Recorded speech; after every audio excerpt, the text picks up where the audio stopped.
A Bíblia Fala, com o pastor Ézio Pereira da Silva.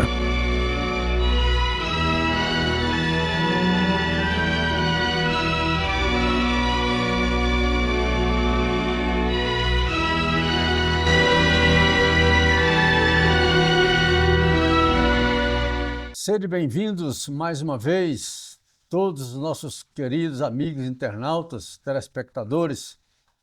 Nós estamos aqui em mais um episódio aqui do nosso podcast, A Bíblia Fala.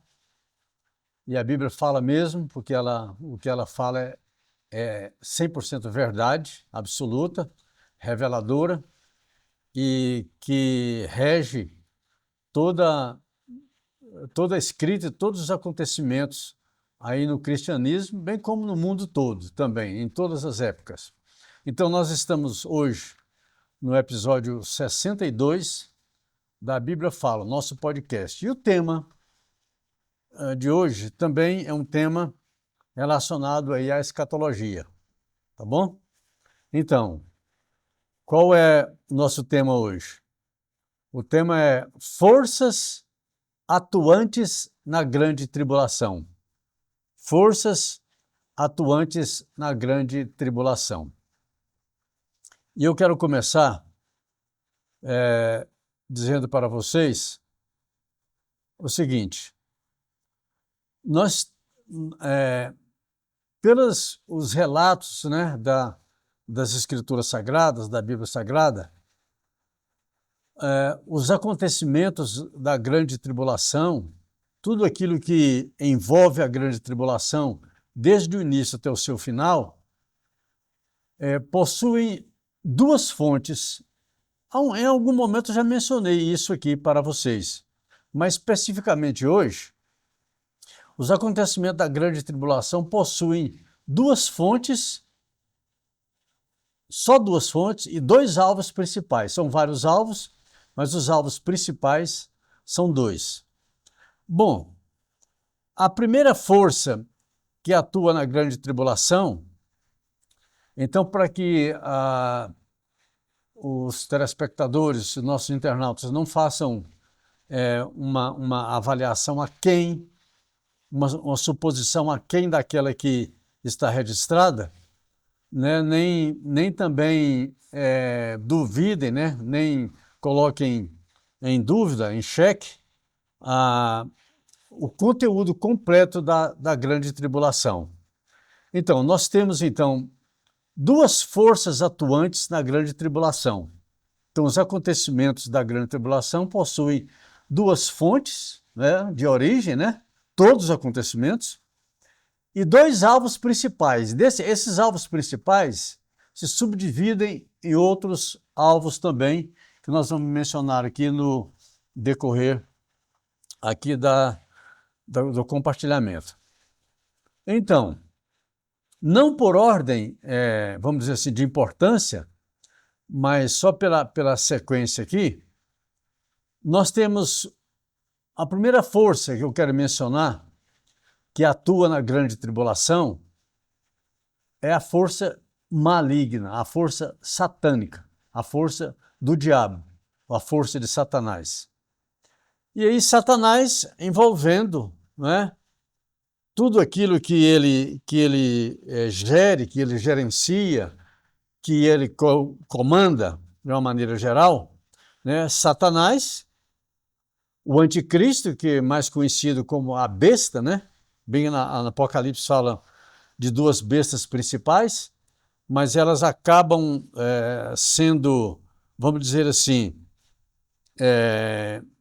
uma dentro da outra, né? Uma fazendo parte da outra.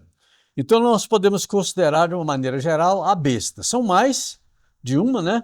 Mas nós vamos nos ater a isso. Então, a força vinda de Satanás,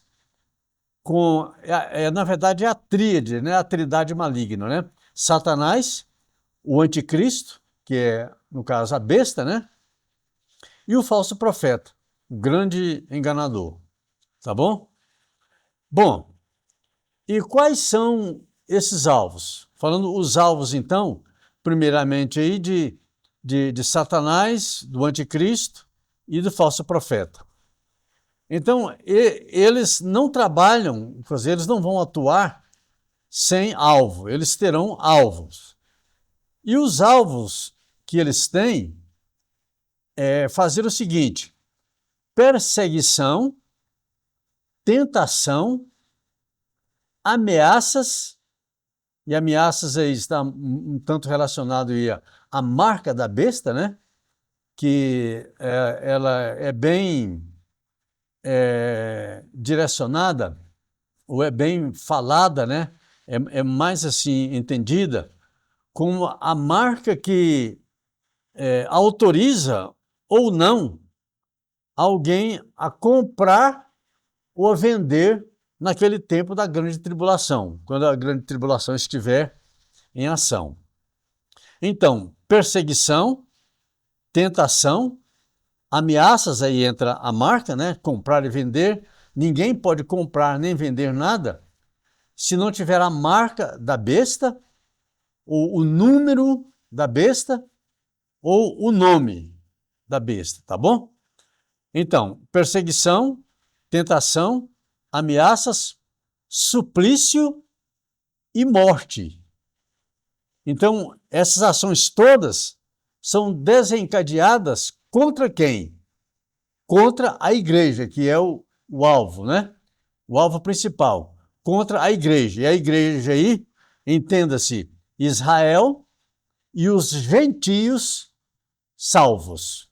Aqueles gentios, né, que não são judeus, né, que foram salvos por Jesus Cristo. E Israel também, no caso, o Israel aí já também convertido a Jesus Cristo. Que, como vocês sabem até agora, né, Israel ainda não teve a sua decisão como nação, né, a crer em Jesus Cristo. Apesar de muitos judeus já serem cristãos, né, mas se colocar assim toda a nação de Israel, todo Israel como nação, ainda não aconteceu, mas vai acontecer. Muito provavelmente na metade da grande tribulação, em que Israel crerá, né, em Jesus Cristo como seu Messias e, consequentemente, como seu Senhor e Salvador. E também, nesse caso aqui, contra Israel e os gentios, ou seja, contra a igreja, né, formada por Israel e pelos gentios salvos, e envolverá o engano e domínio também dos habitantes da terra, todos os habitantes da terra, exigindo particularmente adoração. Quem é que exigirá adoração? A besta, né? Que é comandada aí, quer dizer, ela entronizará na besta a figura, não a figura propriamente, mas o propriamente dito Satanás. Satanás se encarnará, né? Quer dizer, dominará o anticristo, que a besta ela tem ação, provavelmente, né? A besta tem um significado aí de domínio, né? de povos, de reinos e tal, mas ela chega a ser personificada, vai ser, na verdade, personificada como um ser humano, um ente, né, humano, né? E é por isso que, através desse ser humano, que Satanás, né, mais propriamente a besta, serão adorados como aqueles que fazem grandes sinais na época da grande tribulação, sinais extraordinaríssimos, certo? Que vão acontecer na grande tribulação. Então, o engano, né, e o domínio dos habitantes da terra, exigindo adoração, e verdadeiramente, né, a besta será adorada, né, a ponto de se proclamar, né, lá durante o período da grande tribulação, quem é semelhante à besta. Quer dizer, quem é semelhante à besta não tem ninguém igual, tá? Então, vamos seguir então. Então, nós temos aí essa primeira força atuante, né, e o seu alvo. Recapitulando então, Satanás, o anticristo, que é a besta, né, e o falso profeta. com os alvos: perseguição, tentação, ameaças com a marca de comprar e vender, né? O suplício e morte contra a igreja, que é composta de Israel e os gentios salvos. E também o engano, né, e domínio dos habitantes da terra, exigindo adoração. E, na verdade, serão adorados mesmo. A besta, né? E não sei se caberia aí da adoração ao falso profeta, né?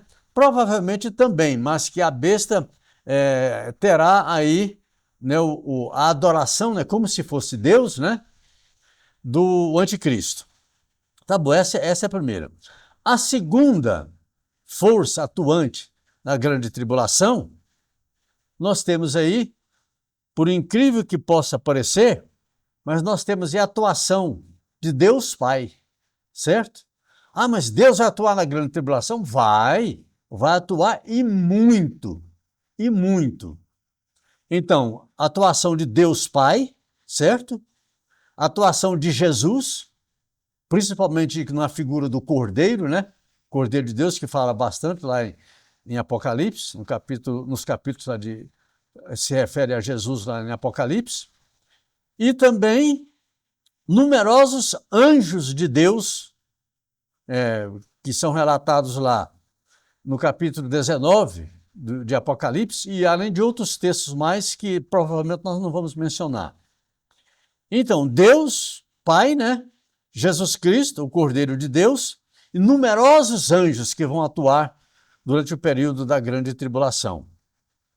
E então, também terão atuação aí partes dos 7 selos, das 7 taças, ou flagelos, né? Das 7 trombetas, especificamente de 3 anjos, né, que vão ter as suas vozes lá por último, né, para se completar o número de 7 anjos que falarão durante as últimas trombetas, e esses 3 anjos falarão na 5ª, 6ª e 7ª trombeta. Estará registrado em Apocalipse, no capítulo 8. Além dessas partes, dos 7 selos, 7 taças e flagelos, 7 trombetas, né? E também os anjos, né? Numerosos anjos que atuarão né, nos juízos dessas trombetas, né? E também dos selos e também das taças, e os demais juízos que são juízos, né, preliminares. Por que são preliminares? Porque não se trata aqui ainda do juízo final. O juízo final só vai ser depois da grande tribulação, depois que Jesus Cristo encerrar a grande tribulação, né, dar fim à grande tribulação, vai entrar o milênio, e depois do milênio é que virá, então, o juízo final, tá? Então, por isso que eu chamo de juízos, eu estava chamando de juízos intermediários, mas acho que um nome melhor seria juízos preliminares, né? Quer dizer, preliminares é o seguinte, que ocorrerão durante a tribulação, mas não ainda no grande juízo final, que encerrará todas as coisas, tá bom? Então, aí nós temos aí os demais juízos, né, que acontecerão através de ações de Deus, né, na natureza física, nos poderes da terra, né, e também nos poderes dos céus, da atmosfera, onde haverá aí, né, as nuvens, né, as estrelas, provavelmente o Sol, né, enfim, os planetas, né, e através de atuações físicas, né, na natureza e nos poderes dos céus. E quais são os alvos de Deus aí nesse caso aí? Então os alvos serão, primeiro, Satanás, né? Satanás que serão alvos de Deus mesmo. Por quê? Porque é um juízo que Deus vai começar a fazer, né? Quer dizer, a atuar na grande tribulação, por causa daquilo que Satanás, o anticristo e a besta, né, e os falsos profetas estão fazendo na grande tribulação. Aí entra a atuação de Deus, de Jesus, dos anjos, né, e os poderes dos céus e a natureza física e tal, né? E cujos alvos são? Quais são os alvos? Os alvos serão aqueles que estarão atormentando na grande tribulação, né? Os alvos serão Satanás, né? Que já foi dito, né? A besta também, que significa aí, conhecidamente, o anticristo, né? E o falso profeta, tá certo? E a execução desses juízos preliminares da parte de Deus em toda a terra, em toda a face da terra. Mas quais são os alvos? Essas aí são as forças atuantes de Deus, né? Sobre que alvos? Os alvos serão, então, Satanás, a besta, né? Que é o anticristo, o falso profeta, e Deus atuando, né, através de juízos preliminares em toda a face da terra, utilizando aí as forças da natureza, né? Mas sobre quem? Sobre todos os ímpios, né? Aquelas pessoas ímpias, pessoas perversas, pessoas inimigas de Deus, inimigos do Evangelho, inimigos da Bíblia, inimigos da proclamação do Evangelho, inimigos da igreja, certo? Porque a igreja é composta por Israel e os gentios salvos não são alvos de Satanás nas suas ações? Pois é. E aí, quem vai ser, então, as forças, então, que atuarão contra, quer dizer, seria um contra-ataque, né, de Deus, contra tudo que diz respeito ao mal que está sendo derramado na grande tribulação naqueles dias. Então, os alvos, então, de Deus serão Satanás, a besta, né, o anticristo, o falso profeta, a execução dos juízes preliminares em toda a face da terra, utilizando também aí dos poderes dos céus, né? Então, contra quem? Contra os inimigos, contra os ímpios, contra os pecadores inveterados, pecadores que não se arrependerem, né? Inimigos de Deus, inimigos do Evangelho e inimigos da igreja, né? que é composta de Israel e dos gentios salvos, tá bom? Então, recapitulando para vocês aqui, duas forças gigantescas atuarão na grande tribulação, porque a grande tribulação não atuará somente a força de Satanás, não, a força de Deus também, quer dizer, um pouquinho da força de Deus, né? Satanás atuará com toda a sua força, com todo o seu ímpeto, com toda a sua ira, com tudo aquilo que ele pode. E Deus vai atuar com um pouquinho só com um pedacinho ínfimo, né, do poder de Deus, o seu poder, da ira de Deus, que se derramará nos juízos preliminares, né, ou seja, 1000 anos antes aí do juízo final, né, sobre a terra, sobre os perversos, sobre Satanás, sobre a besta, sobre o falso profeta, né, e tudo aquilo que é oposição a Deus e a sua palavra, tá certo? Então, isso dito, então, eu vou ler um texto para vocês aqui, no capítulo 17 do livro de Apocalipse. Tá bom? Para continuar aqui explicando algumas coisas aqui para vocês. Apocalipse 17, a partir do versículo 1 até o 18. Preste atenção na leitura. Veio um dos 7 anjos que tem as 7 taças e falou comigo, com João, no caso, o escritor do Apocalipse, né, dizendo: Vem, mostrar-te-ei o julgamento da grande meretriz que se acha sentada sobre muitas águas, com quem se prostituíram os reis da terra, e com o vinho de sua devassidão foi que se embebedaram os que habitam na terra.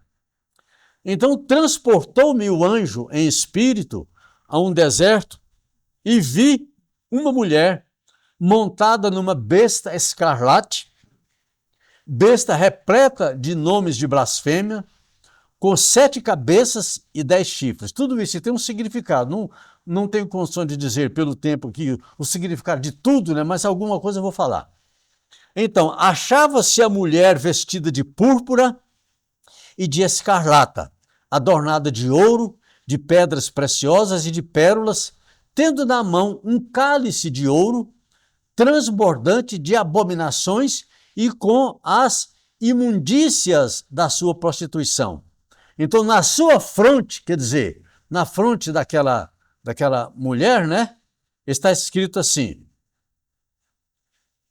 mistério, Babilônia, a grande, a mãe das meretrizes e das abominações da terra. Então, João continua dizendo: então vi a mulher embriagada com o sangue dos santos.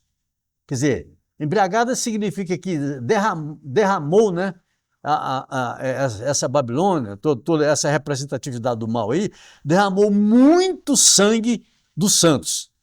E também com o sangue das testemunhas de Jesus. Olha aqui a igreja aqui dentro da grande tribulação. Quer dizer, a mulher estava embriagada com o sangue dos santos, certo? E com o sangue das testemunhas de Jesus. Quem são as testemunhas de Jesus? A igreja. São os cristãos, né? E quando a vi, quer dizer, quando eu vi essa mulher, admirei-me com grande espanto. O anjo, porém, me disse: por que te admiraste? Falando com João, né? Por que te admiraste? Dir-te-ei o mistério da mulher e da besta que tem as 7 cabeças e os 10 chifres e que leva a mulher. Quer dizer, a mulher está montada sobre a besta, tá? Então, aí o anjo começa a dizer, explicar para João o significado dessa visão que ele está tendo. Então o anjo continua dizendo para João, dizendo o seguinte: olha, a besta que viste era e não é, está para emergir do abismo e caminha para a destruição. E aqueles que habitam sobre a terra, cujos nomes não foram escritos no livro da vida desde a fundação do mundo, se admirarão vendo a besta que era e não é, mas aparecerá.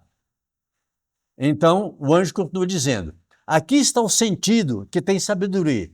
Então, o anjo explicando para João, né, na visão do Apocalipse. Então, o anjo explica para João o seguinte: olha, as 7 cabeças que tem a besta, né? As 7 cabeças são 7 montes, nos quais a mulher está sentada. São também 7 reis, dos quais já caíram 5. 5 reis caíram. Um rei existe, que era o rei daquela época lá da revelação do Apocalipse, e o outro ainda não chegou. Quer dizer, um outro rei ainda, que seria, no caso aí, o último aí dos 7, né?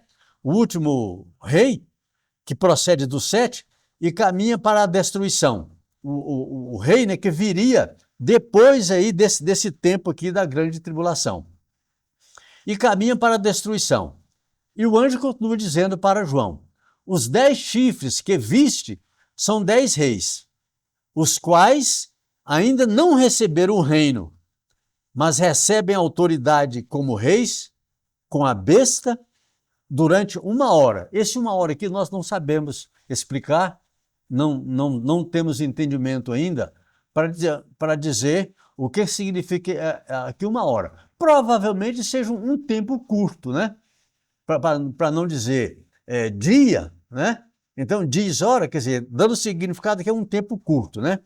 Então, ele continua dizendo aqui, os quais, quer dizer, os 10 chifres que viste são 10 reis, os quais ainda não receberam o reino, mas recebem autoridade como reis, com a besta durante 1 hora, quer dizer, por um tempo pequeno. Tem estes um só pensamento e oferecem à besta o poder e a autoridade que possuem. Quer dizer, a besta, o falso profeta, né, o anticristo, né, oferecerá para esses reis, né, o poder e a autoridade que eles, né, a besta, o falso profeta, tudo tem, tá? Então, estes pelejarão eles contra o Cordeiro. Quem é o Cordeiro? O Cordeiro é Jesus. Isso no meio da grande tribulação, tá bom? Então, pelejarão eles contra o Cordeiro. Mas, olha só, e o Cordeiro os vencerá. Claro, Jesus tem que vencer, porque ele é chamado Rei dos Reis, né? Ele que domina sobre tudo, que ele é o Todo-Poderoso, né? Então o Cordeiro os vencerá, pois é o Senhor dos senhores e o Rei dos reis. Tá bom? Mas o anjo continua dizendo: vencerão também os chamados de Deus, os eleitos e fiéis que se acham com ele, com Jesus, que são o quê? A igreja. Quer dizer, os fiéis chamados por Deus, né? Eleitos e fiéis, que são a igreja, vencerão também juntamente com o Cordeiro, que é Jesus Cristo, né? Vencerá quem? Esses reis, essas bestas, falso profeta, o anticristo e tudo. E o anjo continua dizendo ainda: falou-me ainda, no caso o anjo, né? As águas que vistes, onde a meretriz está sentada, diz aqui, olha, são povos, multidões, nações e línguas, ou seja, toda a humanidade, tá bom? Aqui o anjo está querendo dizer aqui que envolve toda a humanidade nesses eventos aqui, tá certo? Não é só parte da humanidade, não. Algumas nações não, são todas as nações. Então, falou-me ainda, quer dizer, o anjo continuou falando com João, as águas que viste, onde a meretriz está sentada, são povos, multidões, nações e línguas. Os 10 chifres que viste na besta, né? E a besta, esses odiarão a meretriz, que está sentada sobre a besta, né? E a farão devastada e despojada, e lhe comerão as carnes, e a consumirão no fogo. Quer dizer, vai ser o mal contra o mal. Lá, o próprio Deus faz isso aí, né? Porque em seu coração, quer dizer, no coração deles lá, né? Incutiu Deus, quer dizer, Deus colocou um pensamento que eles se voltassem uns contra os outros lá, na grande tribulação. Então diz, porque em seu coração, Deus incutiu que realizem o seu pensamento, o executem quer dizer, de uma vez, né?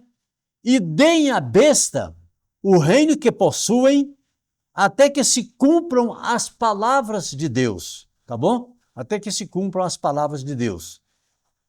E aí ele conclui dizendo, o anjo conclui aqui dizendo para João, quer dizer, dá toda a explicação para ele, para que ele entenda, pelo menos em parte, né? E nós também entendemos em parte, não tanto como João entendeu. Nós entendemos um pouco também, mas nós somos mais limitados que João. Por quê? Porque João estava lá naquele contexto lá do recebimento da revelação de Apocalipse. E nós estamos o quê? Nós estamos aí praticamente já quase 2000 anos depois que o Apocalipse foi escrito.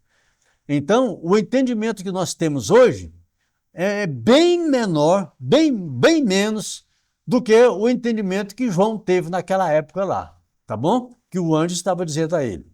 Então, o anjo finaliza para João dizendo assim, olha, a mulher que viste, né, montada sobre a besta, né, ele já deu o significado aqui da besta, deu o significado aqui dos reis e tal, e agora ele está dizendo, a mulher que você viu, João, é a grande cidade que domina sobre os reis da terra. Qual é a grande cidade que dominava sobre os reis da terra naquele tempo em que o Apocalipse foi escrito?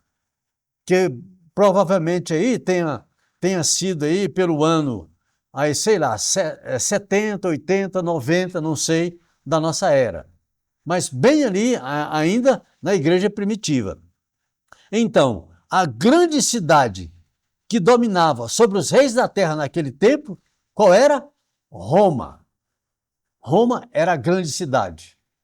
E hoje, Roma é a grande cidade? Ela é uma grande cidade, mas não é aquela grande cidade que teria importância como teve lá em Apocalipse, quando João recebeu a revelação. e transmitiu para nós, né, através da Bíblia, relatando aí nos seus 22 capítulos, né, tudo aquilo que o anjo mostrou para João, para ele. Então, a mulher que viste é a grande cidade que naquela época, né, que ele fala, que domina, porque naquela época dominava. Porque quem dominava naquela época lá era a cidade de Roma, tá bom? E no sentido assim, não só no sentido político, não no sentido de poder, mas também no sentido religioso, também, tá? Porque nessa época aqui, quando o João é revelado aí pelo anjo, né? E Paulo também já tinha escrito aquela carta lá aos romanos, né? Lá na cidade de Roma, e Paulo também já tinha sido aí sacrificado, ele já tinha sido decapitado, provavelmente nessa época que não tinha nem mais um apóstolo, nenhum dos 12, não havia mais, né? Então naquela época, Roma era um sistema político, né? Que dominava sobre toda a população da terra inteira, né? Mas também um poder religioso, quer dizer, era um poder político-religioso que dominava. E que provavelmente terá uma ascensão na época da grande tribulação, tá bom? Por quê? Porque aqui o anjo está dizendo de acontecimentos que se relacionam à grande tribulação e estão dentro da grande tribulação. Nem todos os acontecimentos, mas a maioria deles. E aqui então, quando ele fala que a mulher que viste é a grande cidade que domina sobre os reis da terra, então é a cidade de Roma, tá bom? Não era a cidade de Atenas, não era a cidade de Alexandria, era a cidade de Roma, tá bom? Bom, e eu quero então concluir dizendo para vocês aqui. Então, já passei para vocês aqui as duas forças, né? As forças atuantes na grande tribulação. A força maligna, né? Todo o poderio de Satanás, né? Com a besta, com o falso profeta e tudo, aquela coisa toda. Todo o poderio de Satanás. E também a força atuante também de Deus. Não com todo o seu poder, que o poder de Deus é imensurável demais. Deus ia gastar aí uma pequeniníssima parte do seu poder para fazer o que era necessário fazer, quer dizer, que ele fará ainda, né? O que é necessário que ele faça na grande tribulação. E o próprio Deus, né, através de Jesus Cristo, ele colocará fim na grande tribulação, certo? E preservará a igreja. Não a igreja, sim, partes da igreja, né? Não propriamente da morte, porque muitos da igreja serão martirizados, né? Muitos homens, mulheres e crianças da igreja que estiverem durante o período da grande tribulação, muitos, eu imagino que não todos, mas uma boa parte, uma parte muito grande, não é? De homens e mulheres de Deus serão mortos, né, pela perseguição do anticristo, por tudo aquilo que Satanás vai fazer. Até mesmo porque serão perseguidos também, mortos, por quê? Porque eles negam a trindade maligna. Eles negam, quer dizer, o povo de Deus, né, a igreja, eles negam a ação do diabo, negam a ação da besta, negam a atuação do falso profeta, tá bom? Nega o pecado, nega todo o mal. Por quê? Porque eles são servos do Deus Altíssimo, são servos de Jesus Cristo, cujos os nomes estão escritos no livro da vida do Cordeiro de Deus, que é Jesus Cristo, não é? E contra esses aí, Satanás só tem poder no corpo. Por quê? Porque na alma e no espírito eles não têm autoridade nenhuma. Porque Deus preserva, ainda que debaixo da grande tribulação, mas preserva os filhos de Deus e para a vida eterna. Então, como diz a palavra, né, que Jesus Cristo falou, nenhum fio sequer se perderá da vossa cabeça. Não significa que um fio de cabelo não se perderá. É uma expressão que Jesus utiliza, assim, olha, a vossa vida integral, a vida de vocês 100% será preservada de tudo aquilo que aconteceu com vocês durante a grande tribulação e durante todo o sofrimento de vocês na face da terra. A vida de vocês serão 100% preservadas, serão íntegras para receberem o reino que está preparado para vocês desde antes da fundação do mundo. Essa é a vitória da igreja. Tá bom, meus queridos, amados irmãos, que estão ouvindo essas palavras aí? Então, essas duas forças, quer dizer, Satanás com toda a sua força, certo? Com toda a sua atividade, aquela trindade satânica, né? E Deus com um pouquinho, né? Com um poucochinho de seu poder, atuando lá, fazendo alguma coisinha só, mas é o suficiente. Porque o poder de Deus não se compara, não é para comparar com nada, certo? Então, a igreja não será preservada no corpo físico da grande tribulação, mas ela será preservada na vida, porque a vida da igreja pertence a Jesus, pertence a Deus. Então, todos esses aqui que forem martirizados no tempo da grande tribulação, e provavelmente são milhões da igreja de Jesus Cristo que vão ser atacados pela besta e que vão morrer, que serão trucidados, né? Serão mártires da grande tribulação, estes vão herdar o reino de Deus, porque serão ressuscitados no dia em que Jesus Cristo voltar. E eles serão ressuscitados para receberem o reino que está preparado para vós. Agora, não mais na grande tribulação, mas na destruição da grande tribulação e no aplicar, né, na inauguração do reino milenar de Jesus Cristo aqui na face da terra, um reino de paz, um reino de glória, um reino com a nova Jerusalém, em que aqueles que participaram da grande tribulação e que forem mortos, né, segundo os próprios testemunhos lá nos capítulos, todos eles os capítulos lá de Apocalipse mencionam, principalmente Apocalipse, mencionam, né? Mas essas vidas aí entrarão num estado de gozo infinito, de uma felicidade infinita, no reino eterno que está preparado para todos.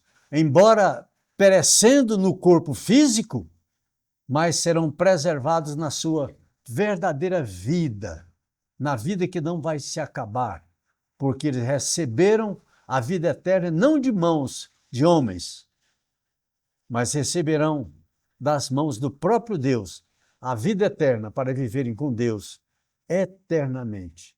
E glória sejam dadas para sempre ao nome do Senhor, ao nome de Jesus Cristo e ao Espírito Santo de Deus. Deus Trino, Ele é digno de receber toda a glória, toda a honra, todo o louvor, todas as ações de graça, todo o domínio, porque todas as coisas pertencem a Ele. E todas as coisas acontecem para a glória e honra do nosso grande Deus e Salvador, Jesus Cristo. Tá bom, meus amados? Então eu encerro aqui essas palavras dizendo para vocês, fiquem firmes. E aqueles que ainda não estão firmes, é o momento de se agarrarem a Jesus, terem seus pecados perdoados, serem purificados no sangue precioso do Senhor Jesus Cristo e receberem a preciosa dádiva da vida eterna, sem preço, porque o preço já foi pago por Jesus Cristo com a sua própria vida, tá bom? Então, recebam então aí Jesus Cristo como Senhor e Salvador da vida de cada um de vocês. E que Deus abençoe a sua vida, os seus familiares, seus parentes todos, seus amigos e todos aqueles que eles são queridos, tá bom? Seus conhecidos, que vocês todos conheçam e recebam Jesus Cristo em suas vidas como Senhor e Salvador. Fiquem na paz do Senhor Jesus Cristo. Amém. Sobre o tempo do fim, o livro A Segunda Vinda, a Grande Tribulação e o Arrebatamento, escrito por Ézio Pereira da Silva, aborda de forma profunda e abrangente a escatologia, o estudo das últimas coisas. O autor explora as profecias do Antigo e Novo Testamento, os ensinamentos de Jesus e dos apóstolos sobre os últimos dias, além de traçar um panorama histórico profético que culmina na inauguração da Era Eterna Futura. Enviamos para todo o Brasil.